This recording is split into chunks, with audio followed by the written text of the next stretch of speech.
So, and I think that's kind of what you play with. You can have all the information in the world, but if your guys don't then if you don't execute, it means nothing. Right. You know, you can go out there and you can lose the freebie game. You can walk 8 and never some give up 1 double, and next thing you know, you're down 4-0. Mm-hmm. We quit videoing hitters. We don't video hitters unless I feel like there's something they're not feeling. We just don't set a video in there. Now, we do it, but we have to teach them how to handle it, because what was happening was over here I have kids going and looking at that thing. Next thing you know, their swings are so bad they don't know what, they're trying to tweak it all the time. Welcome to the first ever episode of Coach's Corner, a series designed to share the stories and philosophies of baseball coaches at the high school, college, and professional levels. I'm your host, Coach K, where we visit a place called The Yard behind me here at Walton High School in Marietta, Georgia. Talking to a man today who's a 3-time state championship winning high school baseball coach, coaching notable players like Kristen Campbell, Billy Burns, Spencer and Carter Keyboom, just to name a few. So let's go meet the man himself in his 23rd season at the helm of these Raiders, Shane Amos.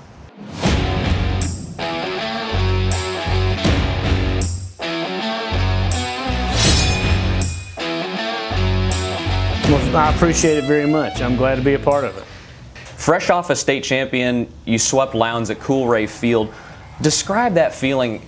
How was it different than your first 2 championships? I think this particular team that's different than the other 2 is the fact is that we were just we had some a couple of D1 commits, but other than that, we just had a group of guys that really kind of bonded together, really fell into the team philosophy that we have, and I feel like it was everybody on the team basically dialed into it. They were for each other. No matter what happened, they pick each other up. And I just felt like, it was kind of I'm not going to say easy, because winning state championships are not easy. That's the reason why every time the paper goes, well, in the last 9, I was, come on, they're not that easy to do. But at the same time, I felt like this group, they had a goal, and they really came out here and they bought into everything, kept each other accountable, and then we were able to go on a nice, clean run. And but they just played out their rear ends. What about that group made them special? Because I know, at the start of a season, we're like, man, we got 6, 7, 8 seniors. We feel something special's about to happen. I feel like every coach has their moment where it's like, this is that year in that 4-year span where I think we can make a run. What about that group did you see, and did you see it coming into January? Tryouts were coming around. All right, this might be the year that we're going to make our 3rd run. Well, yeah, you saw little glimpses of it. I mean, we seniors, they'd been playing together since East Side Baseball when they were little. So this group is one of the few groups I've had that probably has grown up playing together, and, they go out, they'd eat together, they go out, they do things together. So, we kind of knew we had that going on. But, the way I do things is I break the season up basically into 3 parts. I don't come in here saying, okay, this team can do this team's going to do that yet. We pretty much talk about our expectations and where, our expectations are to win a region championship. They are to get into the playoffs and try to make a strong run to win a state championship. And all the kids know this. Now, whether or not that comes to fruition is another story. And that's where the players have to come together. You can be as good a coach as you want to be. You can have the best players you want to have. But if they're not going to buy in to playing together and bleeding together and breathing together and all that sort of thing, then sometimes that can get in the way. And I just felt like this group, they just gelled that way from the get-go. But I break the season up into, the first 8 or 9 games are basically we're going to play a lot of kids and see who's going to step up, see who's going to do this or that. Then we got our region schedule, which, that's a whole different animal. And then, once if you make the playoffs, depending on what seed it is, now you got now you have to change gears. You got to know now you're playing the best. We play the best 2 out of 3 anyway, pretty much during the weeks. But I think when you get to the playoffs, there's a lot more on that, and you just got to learn to relax and play, and not take it and get all bent out of shape about it. It is what it is. You grew up in this area. You went to Osborne High School. 3-sport guy, catcher in baseball, football, wrestling. Take me through your earlier years, finishing out your playing career. I know you went to the University of Alabama, War Eagle. What kind of what got you into then coaching after that? Well, I knew I wanted to be a coach in high school. I knew I wanted to be a coach. I mean, You know, I'm not one of those guys that are 6'4", 220, walk through the fence. Everybody goes, ooh, and all that. So I kind of knew that, I was going to be, I wanted to be the best high school player I could be, the best teammate I could be. Yeah. And playing for Coach English at Osborne High School helped me with all that. And the way he taught us on the field every day how to be, how to run first and thirds, how to do the bunt coverages. I mean, we did those things over and over and over and over where I felt like I could do them in my sleep. And I knew I wanted to be a coach from then. And I just, when I went to school, that's where my focus was. And then I got to work when I actually did my undergraduate at West Georgia, and I got to work under Coach White, Archie White, Hall of Fame coach there. And, I was able to be around our program. I was able to sit on his staff meetings. I was able to do all those things. I just wasn't allowed really to talk, because really what my role was a student trainer, but in all reality, I was really just there doing that, but really observing how he ran practices, and then how we ran practices way back in high school. And then, when I got a young coach, I was very fortunate. Dennis and Jordan and I started here at the same time. He's got a boatload of wins, and I learned a lot from him and how to take care of that. And so basically what I did, I was just kind of tried to take all those philosophies, put them together, and then talk to all these other coaches who were successful around our area and just see what they did, And sometimes, to be honest with you, it's not about how everybody practices. It's really sometimes about how you get the team to go out there and practice hard, and our philosophy around here is we got 2.5 hours. We're either going to do it in 2.5 hours or we're not doing it. Mm-hmm. So, we don't do 3-hour practices. I don't believe in it. I think after a certain point, there's a point of no return when you get them out there. So we got things. Everything's on a watch. It almost looks like a football practice schedule. We come in, we get loose, and then we basically have individual. Then we have team. And then we'll go into either, whatever defensive stuff, or either it's a primary offensive focus, or it could be a primary defensive focus. But we try to incorporate both into it, just where our emphasis might be. I like that, because you have 6 days a week you guys practice and play games. But, when you ask the average person, they're going to be like, 2 hours, you guys got all the time in the world.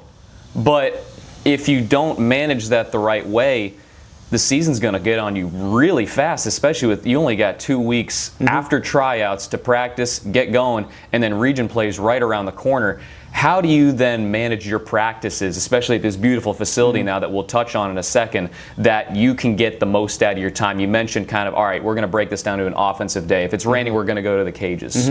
What does that look like for you? I think what we've tried to do with the short amount of time that sometimes we have, we do a lot of stuff in October and early November. We do a lot of 4-on-1, so therefore we do a lot of our drill work then, and we kind of work through all those sort of things. And we still do those during the season. It's just that they're very short. Once we get loose, we do a very short individual, and a lot of times we might just be doing flips and turns. And first basemen are over working on picks or whatever they're working on. So it may just be a 10 or 15 minute, let's get after it sort of thing. And a lot of times it's not about hitting the fungo then. It's more about, just right, left, center, flip, whatever it is. Different arm angle throws. Outfielders are out there doing things like maybe ball to the wall.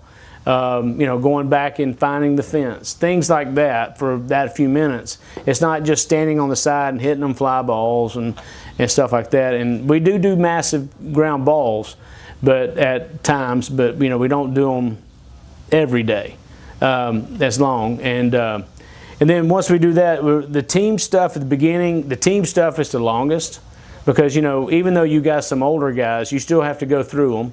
Because I don't know if they ever bunt in summer league at all. All right, so you have to go through how to bunt again, and then you have to go through bunt coverages, because for the most part, a lot of people may do things a little differently. So we try to make sure we get out there and do our bunt coverages, our first and thirds, our relays.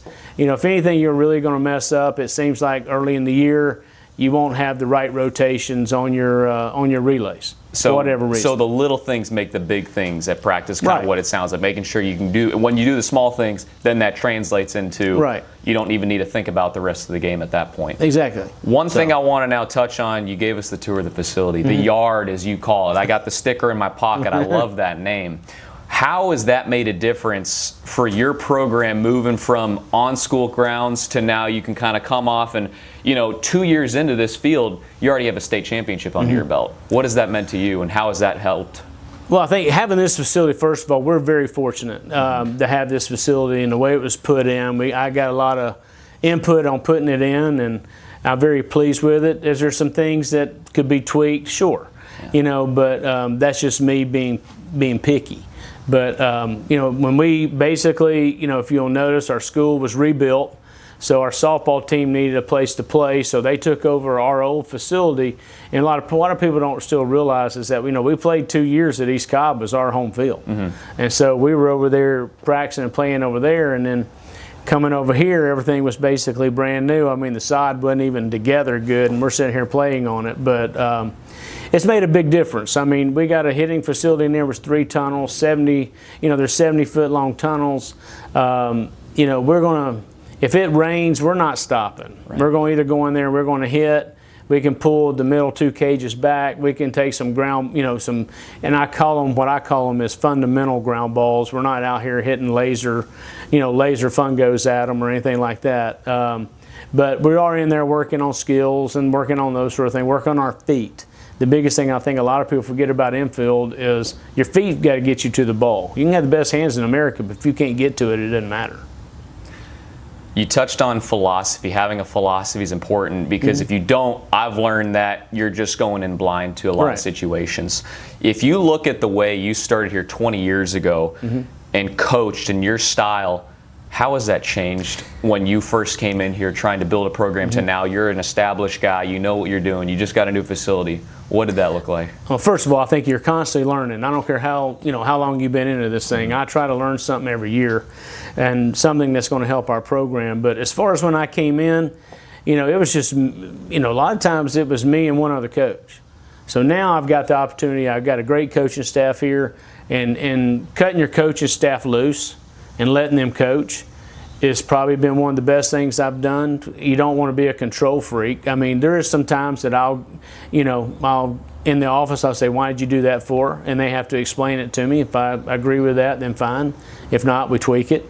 Because that's my job, is to make sure all those are running around. And now that I have the coaches that I do, I can walk around and make sure that a lot of these guys are doing what they're supposed to do when they're supposed to be doing it, not just me out there hitting fungos or whatever. But I think nothing's really changed as much, except probably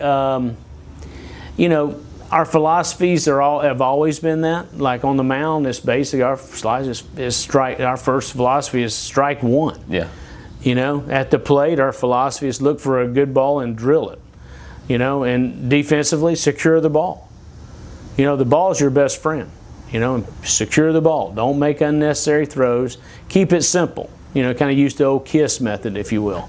And that's kind of what we do. Keep it stupid simple. Yeah. Exactly. We just kind of keep it all simple. I think this year we only had 2 bunt coverages in. I didn't feel like we needed the other ones. One, I didn't feel like we were very good at them, so we just got good at the 2 we could do, and we did it. And I think that sometimes you can't put too much stuff in. You can have too much stuff going on, and my coaches get on to me all the time. I'm not about cute. I don't care about cute and fluffy and all that. I just want the job done. And I think that's what I hope I illustrate that to the players. I'm a results-oriented guy. I don't need Rapsodo to tell me that you just hit that ball hard. Okay, I don't need it to tell me that you got spin rate. I can tell if that thing's a loop, not very good spin rate. If that thing's coming in and diving in, pretty good spin rate. So I think sometimes you can get into this coaching thing, you can almost do too much. And, we quit videoing hitters. We don't video hitters unless I feel like there's something they're not feeling. We just don't set a video in there.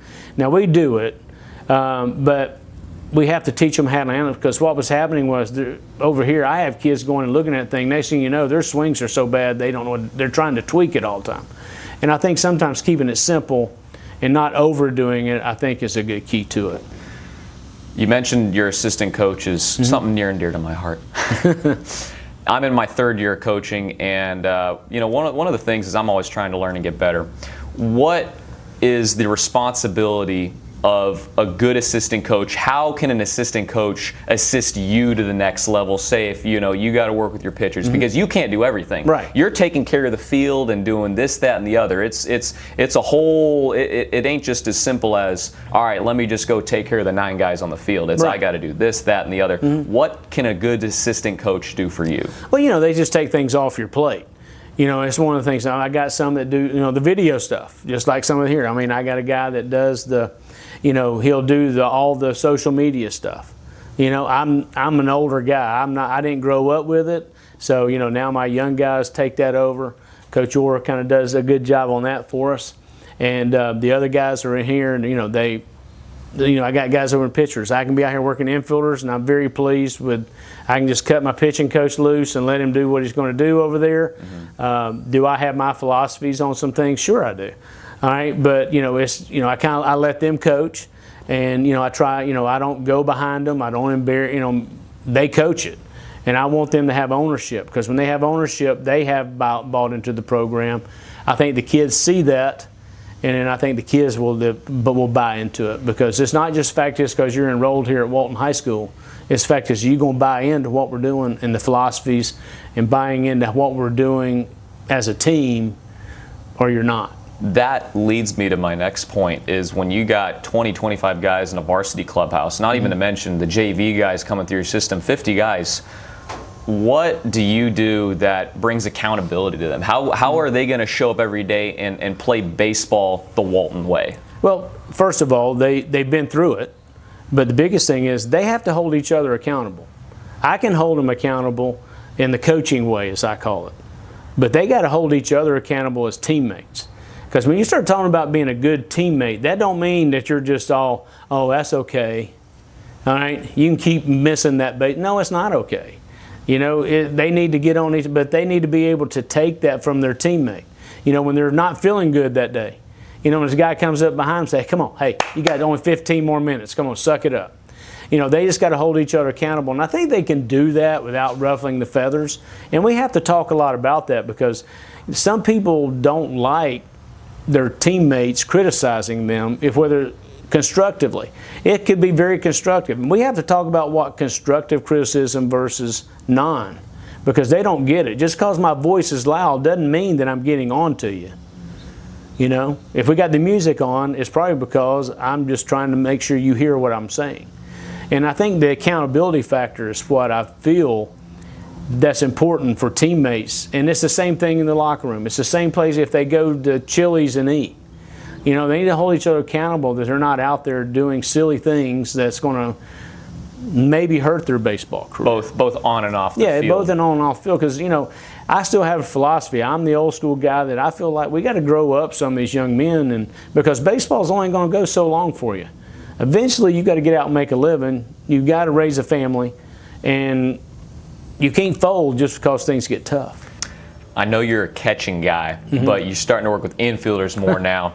And you mentioned footwork was a big thing in what you do.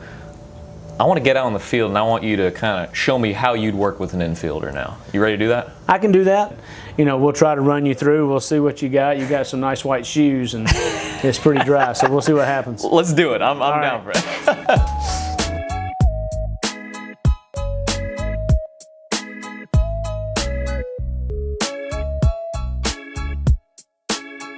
Well, there's a lot of things that we kind of go about doing, but one of the things we use a lot of cone work, just kind of work our feet around the cone. You will go ahead and drop step. Okay.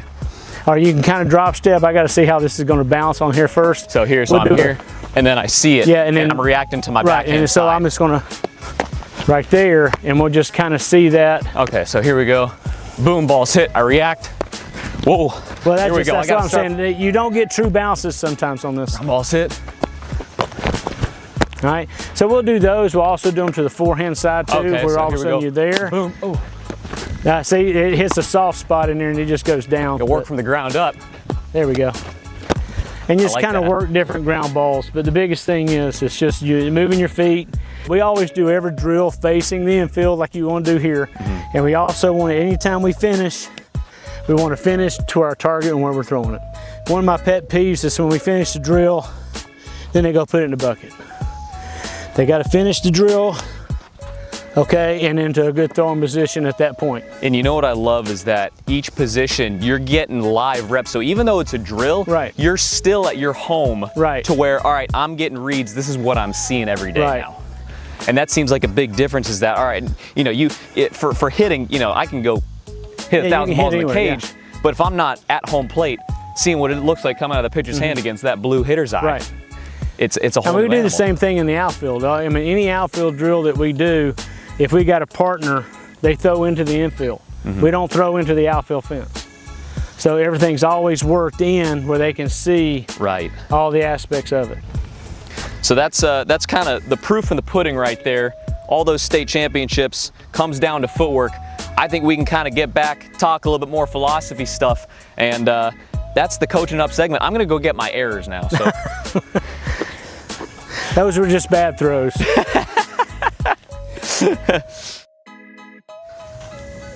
You've got to work with some dudes in your time here.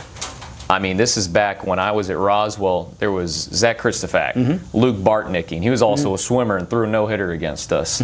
You had Carter Keyboom. I mean, we're talking about, you know, SEC guys, big league guys. You know, what sets them apart other than talent when you see them coming into this kind of program as a freshman? Well, I mean, I think as a freshman, you know, I'm always one of those, you know, everybody will always look at them. I treat them the same way as I treat everybody else. I mean, because, you know, did I think they had talent? Yes. But have they really made themselves who they are today as you would call their names out? I don't think so. I think they worked hard to get to where they were. I know that all those guys that you basically, their work ethic was outstanding. They were going to get out there and take their ground balls. They were going to get out there and swing. They were going to go swing the bat. They were going to do all those things. And I think the biggest thing is that, you know, a lot of them, they all have in common is they don't like to lose. They're competitive kids. And I think that's the one things that, you know, they love to compete. You know, and I think that's what sometimes sets the, if you want to call them the upper 5% of players going into maybe a D1 program or even drafted or whatever, what makes those guys different is their preparedness and them wanting to compete, them wanting to win, you know. But, you know, as they grow up and they get into college, I like to see how they mature from high school into college and into the pro game, because it's a total different animal when they come talk to me after they've been in, you know, the big leagues a couple of years versus when they talk to me in college and versus when they were here in high school. All right, a lot of times their own philosophies have changed. You know, sometimes they come back and says, man, I wish I'd have listened more about that, because that's just something that's kept following them. And that's a mature thing. You know, that's just becoming mature and getting there and figuring it out as you go, because as we know, the most fun you're ever going to have on a team is going to be in high school. Because once you go to college, that's now turning into a business with the NILs and all the stuff, the collectives and all that sort of thing, you know, and who knows when it's already trickled down into high school to some extent. And when you get to the pro, it's a business. Either you compete and you put up the numbers, or you are gone. So, you know, that's where the thing is kind of gets. So I think the most fun you have with teammates are in high school. And I think coaching those guys, I've been real fortunate. I'm not going to lie. All right, if I told you that everything that I created those guys, I would be lying to you. It is taken from their parents to their summer league coaches to someone I may not even know that's worked with them to get them to the point to where their skill level when they got here was above everybody else's. And plus, we got to understand some kids are just born with natural talent. They're athletes, and you can do a lot with that. Sometimes in high school, we don't have a whole team full of D1 type guys that come in the door. So I think in high school, that's where our development phase, when we take that kid and we work on his feet, we work on his swing, we work on his throwing, and those sometimes are the guys that you really are so pleased, because, you know, we had a kid here, you know, that didn't play college baseball, but he kept coming on. I kept keeping him because he worked so hard, and next thing you know, he was our starting second baseman in the playoffs in the second round because our second baseman went down. And he just kind of went out there and made every play.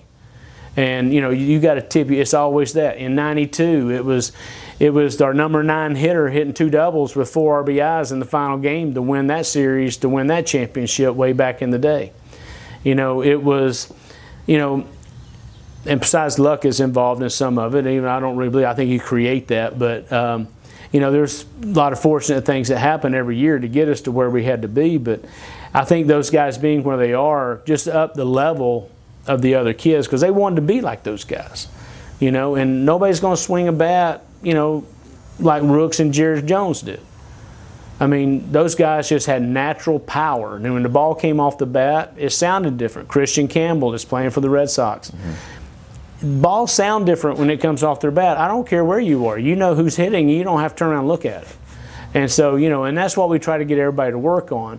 And I think those guys worked hard to get to where they got to be. And, I'm very happy that they're where they are. And, and some of them are working their way back. They've had some struggles getting there. So, now they're fighting and competing, to keep playing the game. I love that, though, because you mentioned no matter whether you're kind of like that, last guy on the bench or you're going to be out there game 1 of a state championship game, it's that mentality where it's like, all right, all guys got to buy in or this thing ain't going to work. Because right. You can field a team of 9 guys out there, but if the energy in the dugout is toxic, I've learned that it's not going to go well because right. then you have attitudes that are like, all right, well, shoot, why are they out there and not me? Well, and then it affects the rest of the team from what I've seen. How have you kind of taken Well, yeah, on that? look, you're going to have some of that now. That's just the beauty of the beast. But I think the biggest thing is get them to buy in that, be ready to go. I mean, because if something happens to one of those guys, you may be in and you don't know when it's going to be.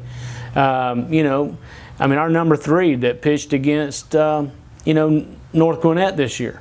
Nobody knew who he was when he went out there. We knew what we had. But in Nolan, I'd cut Nolan the first 2 years. Really? Nolan made the team as a junior, and he was basically a kid. We thought, well, he said he could pitch. Well, when we got him on the mound, he can pitch. And so we basically slowly brought him along, and then when our number 3 got hurt, then I thrusted him into the number 3 spot, and and the only time he pitched was against North Gwinnett, and he went up there and he probably pitched the game that basically got us to where we could have the opportunity to play for a state championship. Probably fighting for a number 1 spot then next year. Well, yeah, he's probably going to be that guy. But, and he's a guy that we just worked extremely hard. So it's not sometimes about the top of the line guys that come in here. It's about the guy that, that you might depend on. I mean, who knew that our closer against Lowndes, Orange Smith, was going to go out there 5'8", just throwing and competitive, and didn't want to lose, was going to go out there and strike out the side in the 7th inning and all that sort of thing. You just don't know things. But those are the guys that, no, they don't have the Division I tag. No, they're not in a draft spot. But you got to have those in high school to be successful. You got to have those individuals that's just going to work their tails off because, like I said before, sometimes it may not be the Division I that's out there practicing as harder. It might be the guy that, might be the last guy you thought about, and he's working his butt off, and that guy sees it and he goes, "Wow, I better raise, get my game going back." So, I think a lot of it they bleed off each other, and I think that's one of the things that I think can make a successful program. Now, I'm gonna be honest with you, it's not easy. It's not easy to get all that across. Sometimes it comes together. Sometimes it doesn't come together because in the springtime, and this as well. I mean, spring's got a lot going on, especially when you get to the playoffs. I mean, you got to work around. You got graduation parties. You got graduation. You got end of course tests. And here we got a boatload of AP exams, and so we have to work around. There's a lot of times I've had 3 or 4 guys had to come in from taking a 4-hour AP exam. Sometimes right before practice, and they're trying to get all that out of their system and practice at the same time. So. There's a lot that goes in that, especially when we played region doubleheaders on Friday, and I got kids, we have to get out of class and all that. So it takes a good student athlete here to be able to maintain the GPAs and come out there and get their mind refocused on what we got to do. And I'll be honest with you, sometimes I want them out there talking to each other. There's a lot of times we won't start to 4. I don't have all that preseason. So I just tell them their bands have got to be done. And all the whatever talking they want to be done needs to be done by 4 o'clock. Mm-hmm. After that, it's 2.5 hours. I want you focused on Walton baseball.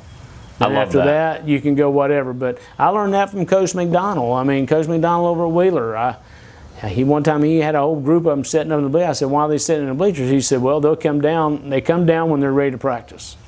And that keeps them responsible too. So it's like, all right, that's one less thing I got to manage. When you guys want to work, all right, come down, I'm ready to coach you. But until you are willing to listen, then there's no point. Well, exactly. And it's just like this as an adult. If we don't listen, we're not going to get the information we need to do whatever our task may be, even in life.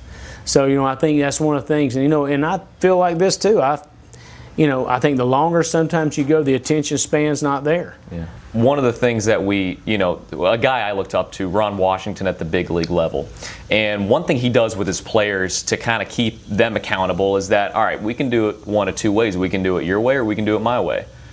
Either way, it's going to get it done, but if we want to do it your way, I'm going to kick your butt, and we're going to get it done. It's going to take however long that gets. Or we can do it my way, and we're going to get it done, and we can move on and do the more fun things and fun part of the games. Is that kind of the way you see it? Yeah, I mean, that's what it is. I mean, look, baseball's supposed to be fun, but this game can tear you apart, all right, because it's a game of failure.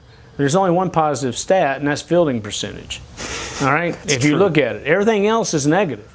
All right, so you've got to understand and explain, what might that be, Are you going to make a physical error? Yeah, you're going to make physical errors on occasion, but you want to limit those. The biggest ones is you want to make sure it's the mental errors. You want to eliminate your mental errors. If you want to learn from those and not try to, you don't want to keep doing those things over and over and over and over. So, I think that's one of the things, and I think, we use all of Ron Washington's drills, okay? We do those. Those are part of the stuff we do after we get loose. They come over and they do all the, one hand, the glove works and the feet and all that sort of thing. So, we've got to where they can do that pretty quick. And, and I'll steal from anybody. Just like when I see people take in and out, if I like it, I'll ask the coach, okay, hey, I like what you did. And sometimes we will incorporate that. Our infield sequence is the one I got from Clemson. 4 fungos are going at one time. We got every situation happening. We got flips and turns, double plays. We're doing all those things, and it's a 30-minute period. Not afraid to ask questions, always willing to learn, even as experienced as you are with all these state championships under your belt doing that. Now, another beast that we take on at this level that I find is like, all right, how do you really go about scouting another team? Now, if you're just playing them, just a non-region one-on-one, you don't have a whole lot. But when you got a 3-game series, my thing is I got game 1 to figure out who they are and then take that into 2 and 3. Is there a way that you guys can then go ahead the week before, understand what that would look like going into a region? Well, it's like anything else. I mean, nowadays a lot of things are, the way that social media and media is going, you're finding games that you can just Google the school and watch them play a game.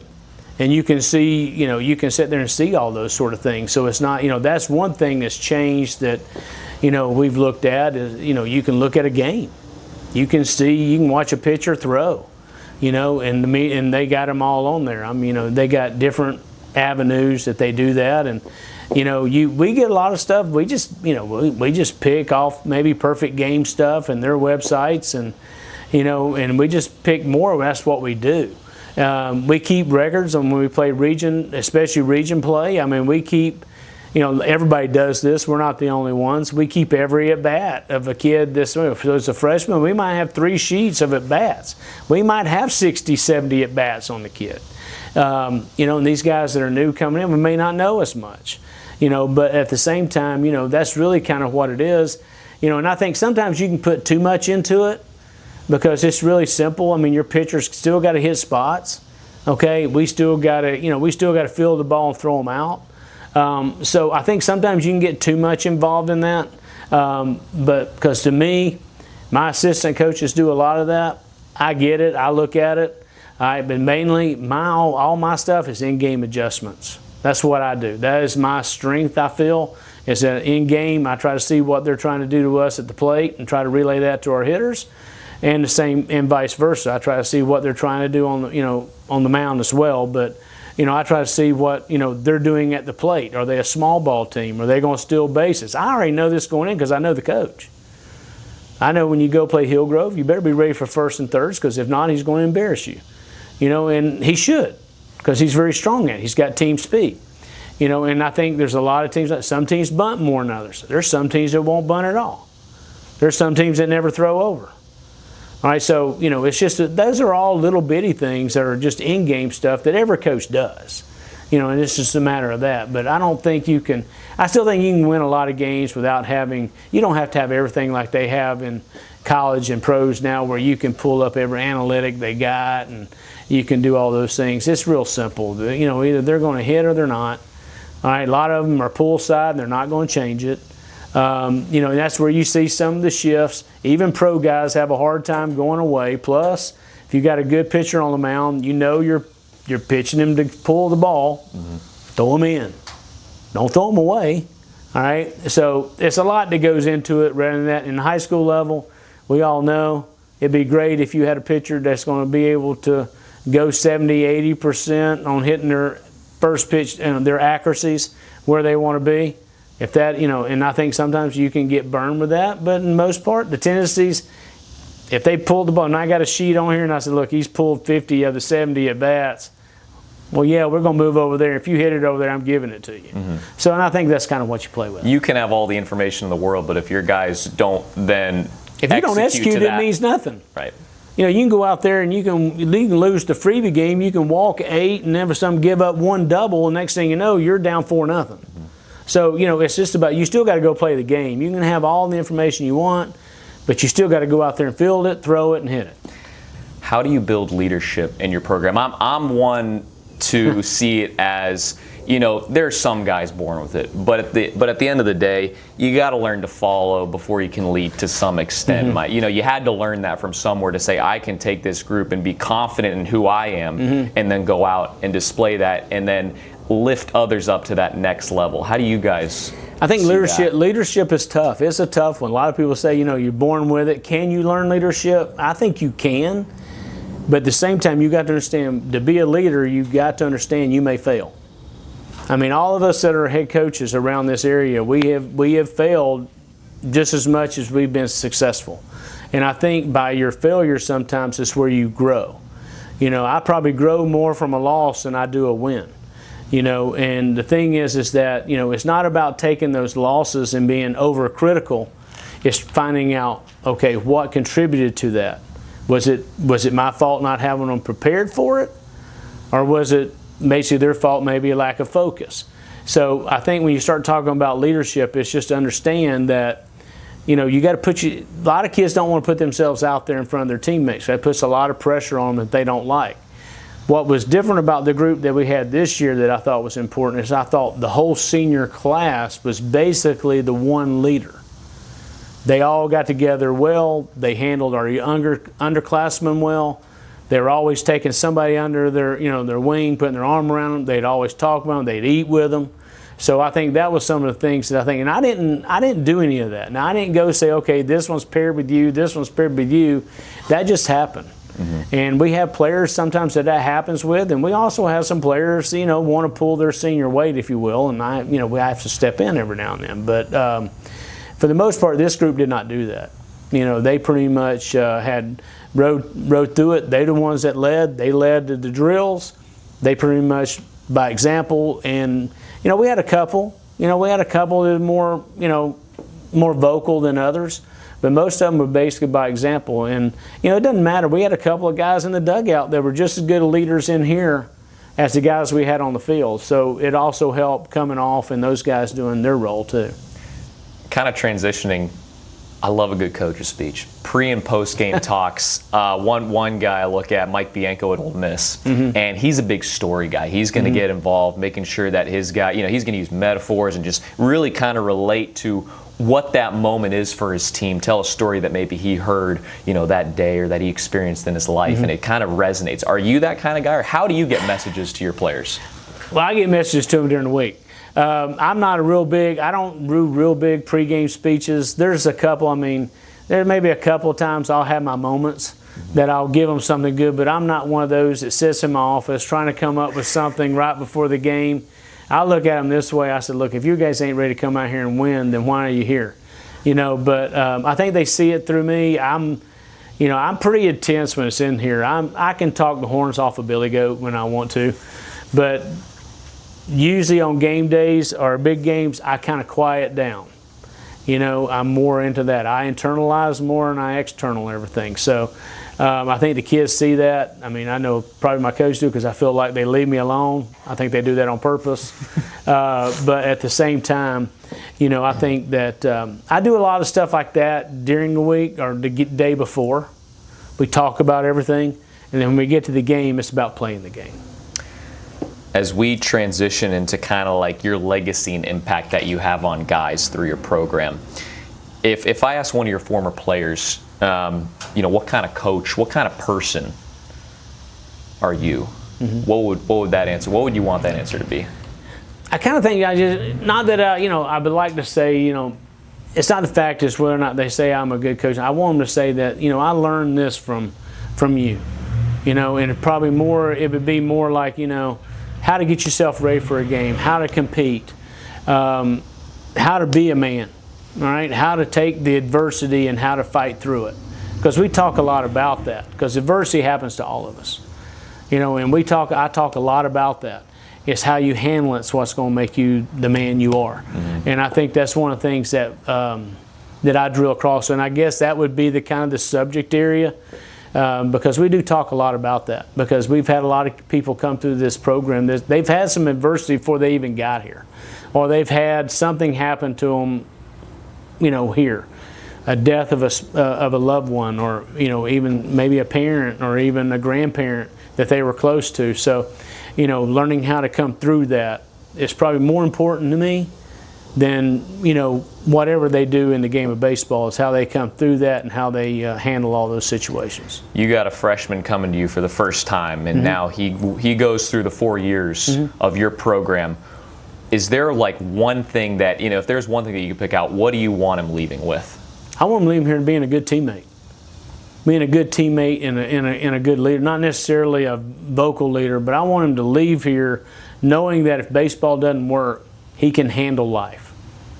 And that's one of the things that I think that we have going for us. We got so much going on in this world nowadays, and these kids are subject to everything in America, via social media, that I think sometimes they need to realize that you got to fight your own battles. Like I said before, I love learning. I consume material, whether that's video through mm-hmm. books. Were there any tools that assisted you in your coaching journey? Any books that you recommend, or something like that? Well, the best book I can tell anybody to get on baseball, The Mental Aspects of Baseball, is the best book I think any kid ought to read. Number one, I think you can go read a lot of things, but it was just based the way I grew up. All right, I grew up in a very adverse situations, and I tell them that I'm not afraid to tell them that I grew up hard. I grew up basically not knowing where my mom and dad were for a week or so.